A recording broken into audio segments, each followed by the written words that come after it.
Hey guys, Matthew here once again, and today I want to show you the remaining endgame boss fights and encounters for the Ice Crash Slayer, our league starting character for the Legacy League. Now, the word ethical gets thrown around quite a lot these days as more or less a meme, and I try not partake too much because it's a bit silly, but this is about as ethical as it can get right here. We're talking a non-crit, cold damage, no double dipping, no ignite, no poison, no broken, busted, unique, or items of any sort, and it's doing all the content in the game. So it's actually pretty damn impressive just how far you can take something like this, an Ice Crash character with no crit, and just, pretty generic stuff for the most part in every slot with, a pretty average weapon. The only real costly item at this point, I would say, is a Taste of Hate. Everything else can be more or less, whatever. And this here is an Atziri run I'm showing you. Now, the trash itself went really well, really easily, and pretty damn effective and safe at killing it.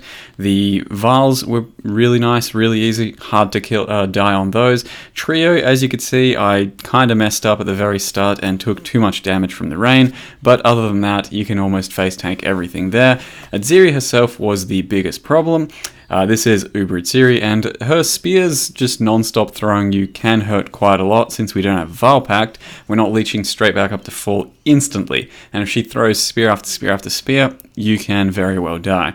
However, the damage is good enough once we get ourselves established and use flasks and all that ultimately the fight just becomes a bit about practice and learning to avoid all the ignites and stormcores and all of that on less than optimal attack speeds. So it's doable, but probably not the most face roll or easy of encounters. Whereas the rest of these Guardians, for the most part, are very straightforward, and they're just, you put your face in front of the Guardian, you do some Hulk smash, and it gets done. So we did kill all the Guardians deathless, I think, except for Phoenix, where I made a mistake and it was a harder boss roll than normal. The rest of them, pretty damn comfortable. You just, we're tanky enough to take most hits, our damage is decent enough to kill them quickly, so for the most part they're all well doable. Though, of course, this is not the best build in the game for all of these bosses, for obvious reasons. As I mentioned just earlier, we don't abuse poison, ignite, double dipping, we're not a CI build, we're melee, there's a lot of bad things to go around in this sort of build versus endgame, bosses and fights, that, if your goal is to straight up farm the endgame shit, this probably is not your man. It's a good one to get into the game with, it's a good one to do all sorts of maps and be sort of budget, more or less, and get you going, but it's certainly not the fastest or the greatest for mapping. It's not the fastest or the greatest for these bosses, but for what it was, for me, I very much enjoyed this build. It was an extremely smooth start to the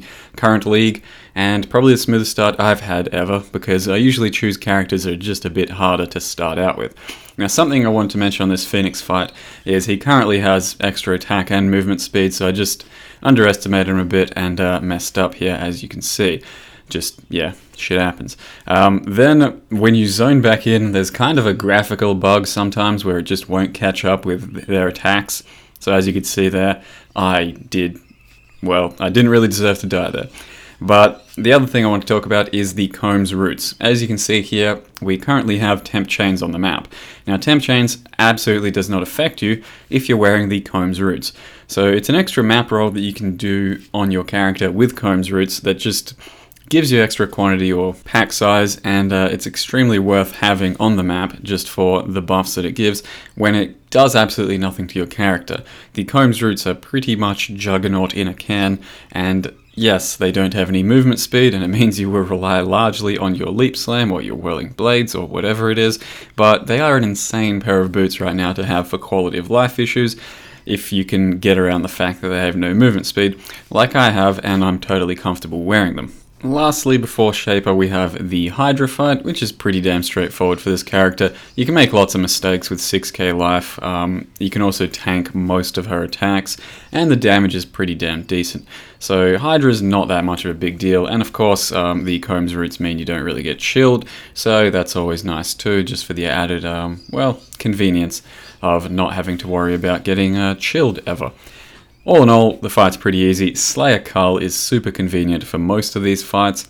Things like Hydra especially, you know, the lower percentage you get her, the faster everything happens, the more balls that come out, but by the time she's at 20%, boom, culled, no worries. And that'll show on the Shaper fight as well. But just before I go into the Shaper fight, which I'll show you uncut, I'll talk a bit about the Flask. So just before I show you the last bit of Shaper and the Shaper fight, just want to go over a little thing here for the character. Currently I am using a Wise Oak Bismuth Flask. This is a new flask that's been introduced into the game with Legacy League. And while it may look rather confusing, it certainly did to me, and certainly does to most of us, I'd say. They did try and word it to, you know, to tell you exactly what it does, but that ends up being rather confusing. Essentially, once you pick it up, it's pretty damn easy and straightforward to get through because, you know, you understand the things in your tab as they happen. So, in essence, the flask gives you 20% penetration for your highest amount of resist. When you know, in this bracket over here. So it's not the capped ones because they're always going to be capped at 75. It's the ones over here that, you know, go to as much as you possibly have, and will give you 10% reduced damage taken to whatever has your lowest resist at the time. So right now, my highest resist is cold, and that will give me 20 cold pen. My lowest resist is lightning, and that will give me 10 lightning damage reduction. So if you have all of them at the exact same level, if you just have 75 to each, perfectly capped, let's just say, then you get 20 pen to everything and 10 reduction to everything. So it can be insanely strong if balanced completely perfectly, which would be somewhat hard to do. For a build like this, it's pretty damn easy to get it to work for us just for cold penetration. So as you can see here, our chance to penetrate, well, right now is 37% penetration on Ice Crash, and then 13% additional with cold, with weapons for cold resistance.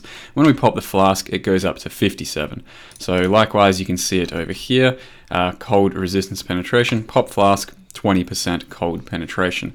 Now, that synergizes well with Taste of Hate, because if you currently have, you know, not the cold as your highest, let's just take that off. So there's our fire as our highest. When you pop both flasks, Taste of Hate gives you a bunch of cold resist. You're still going to have cold as your highest penetration there, so it ends up being pretty damn good. So that's all there is to it. The flask is pretty damn good for any elemental build that you can fit it into, and you just have to worry about balancing your resists a little bit, which, you know, for the most part shouldn't be too hard unless you're going for the perfect triple, which is, yeah, potentially a hard task.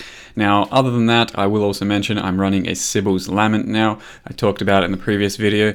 At this point, I have 6.3k life. Even, you know, without this thing, I've got a lot of life, and it still has a lot of weapon elemental damage, so it's still very worth running just for what it is, but it gives us 40% reduced reflected elemental damage taken, and that means I pretty much don't die to Ele Reflect ever again, and it's very necessary, I feel, in the endgame maps. We're talking red maps, we're talking Chayula Breach, Ulnatal Breach, Atziri, Atziri. I mean, the more life something has, the worse the reflect is going to be for you, so you really do want to start thinking about Ele Reflect once you get to those stages. If you don't, you know, ever think you need it, then that's fine, just wear a rare ring, and currently I have a good unset ring to fit in a frostbite because I have no room anywhere else. Besides those two little extra tidbits, there's not really anything else to say. I've explained the character to its fullest in the previous video, so feel free to check that out if you have any other questions about it.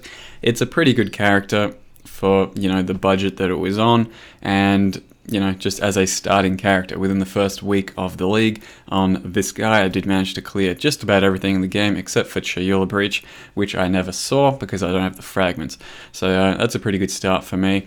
I'll leave you guys with the Shaper kill. It's just phase 3, and the first two phases went by pretty smoothly, so I'll just show you phase 3. It's a bit tricky, and it's not the greatest kills ever, but hey, he went down, and it went better than I ever thought it would, as when I was first starting this character, I didn't have too much hopes for Ice Crash, but, you know, here we are. Thank you very much for watching, guys, and see you next time. Gotta play it pretty pussily, though.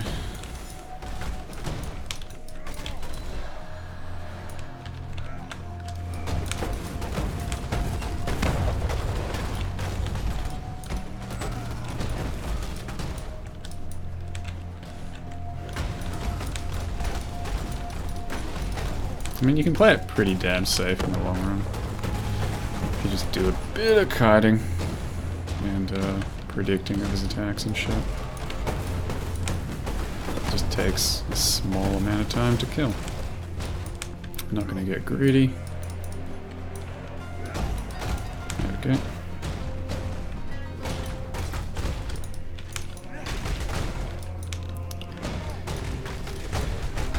Topped up. Alright, well, we got a pretty fat cull coming our way, so just have to beat down 30% life.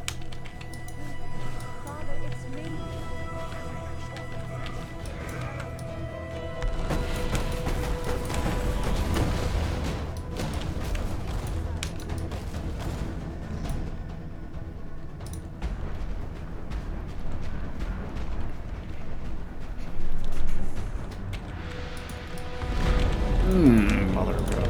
I didn't even see where he was.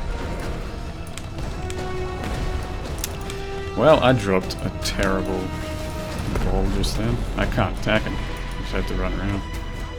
Okay, there we go, that's fine.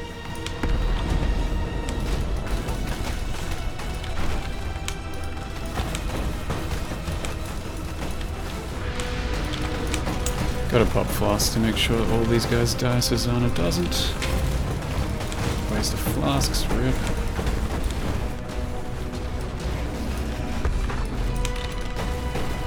Fuck him up!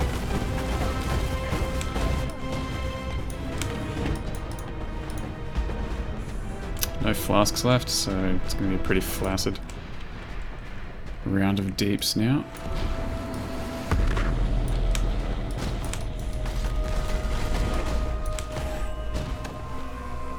Get the fuck out of here. I easily dodged that. I dodged that twice.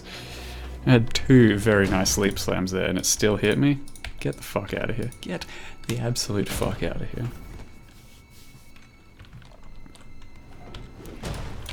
See those fucking MLG dodges? And you trying to tell me that hit me? I say bullshit. That's what I say.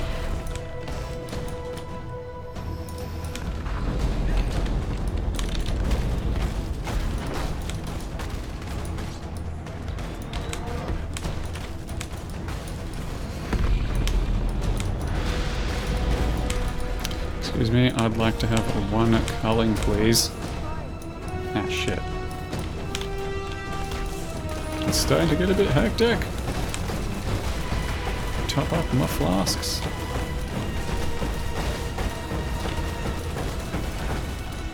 Oh no. Zana, please. Zana! Zana!